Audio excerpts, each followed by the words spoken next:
Now, at 6:36, a Christian magistrate who was sacked after opposing adoption by gay parents is planning to sue the Justice Secretary, Michael Gove, over the decision. Richard Page, who was removed from the family court in Kent after 15 years, has promised to take legal action through an employment tribunal.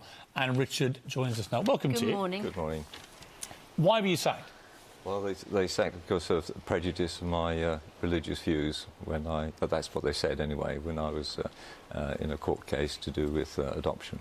Now, when you're on these family benches, you sign up to a judicial oath. Yeah. What is that? Well, the judicial oath is to be fair and reasonable and keep the law.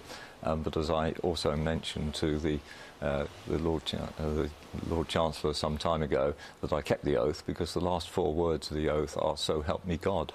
But you're not actually supposed to bring in personal religious beliefs to override the judicial oath, are you? I mean, the argument here is you may have your Christian beliefs and they're to be respected, but at the same time you're supposed to be giving completely impartial judgment on people seeking adoption, and whether you like it or not, same-sex adoption in this country is now legal. It's not for you, is it, to say, well, my religious beliefs mean I don't agree with the law? Yeah, what my responsibility on the bench is to do what is best for the child, not what is best for the parents, what's best for the child. But the law's the law. Yeah, but there is no definition of what is best for the child.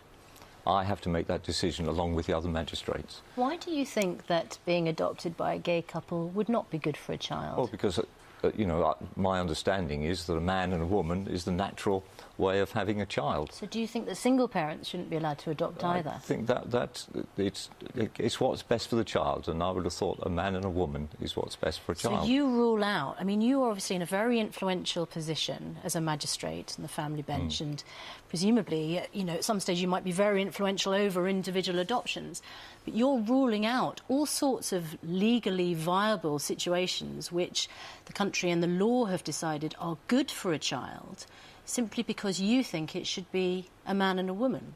No, but again, there is no definition of what is best for a child, and therefore the magistrates, the 3 of us, have to make that decision. But the law has decided what's best for a child, and that is to place a child for adoption in these situations, No, they come for us for adoption when there is a case brought before us, and we have to make the decision what is best for the child. Do you think... And I feel that what is best for a child is what is natural, which is a man and a woman, and that is what, you know, it's in Scripture, that is what is best for a child. You talk about natural earlier. I mean, do you think that being gay is unnatural? It is not what is best for a child, and it's not what is best... That wasn't the question I asked you. Do you think that being gay is unnatural?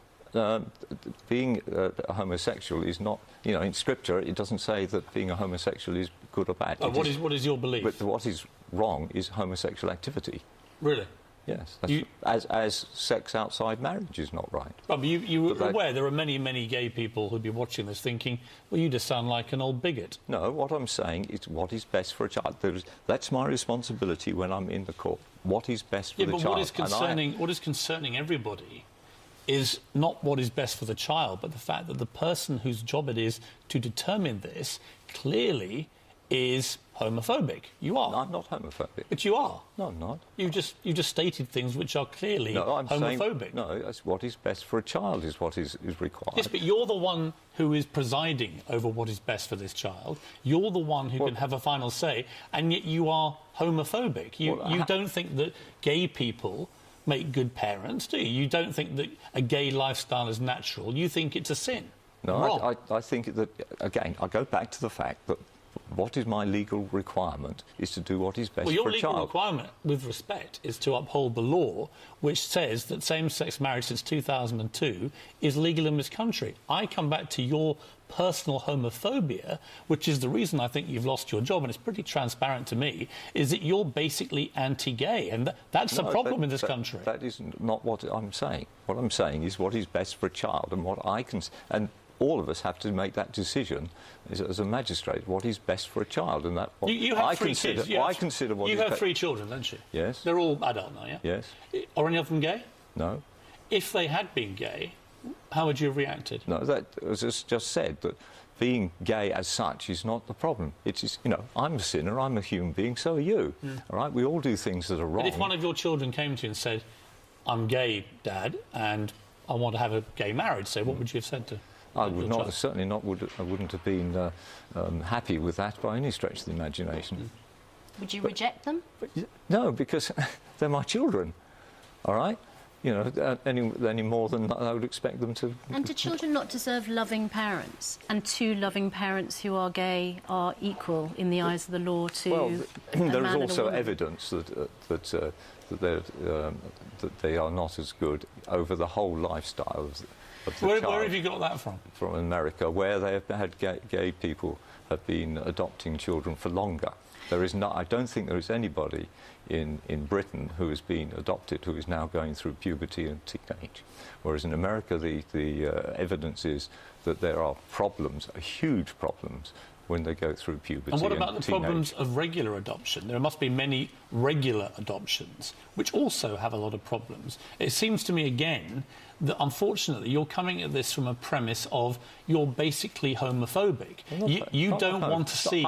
I've worked with people who are homosexual, you know, and all sorts of things like that. That's not the problem. The problem is are they going to be the best for the child? But you don't agree with same-sex marriage? I do not agree with You don't agree with marriage. same-sex adoption? That's it. I do not see that could ever be the best for the child. Right, and that just is to my clarify, responsibility. but you're sitting on a family bench which is supposed to be allowing same-sex adoption if they meet all the criteria. Clearly, I can see why you've been sacked. With all respect, you don't believe in same-sex adoption. No, they are discriminating against my religious views, which are that under the Equality Act they are allowed. Okay. That's on exactly the same basis. Yeah, I don't think it is. But listen, it is. Good luck with your case, but I think it's pretty obvious why you got sacked. OK. Well, it's interesting to talk to you, Richard Page. Thank you very much indeed for coming in.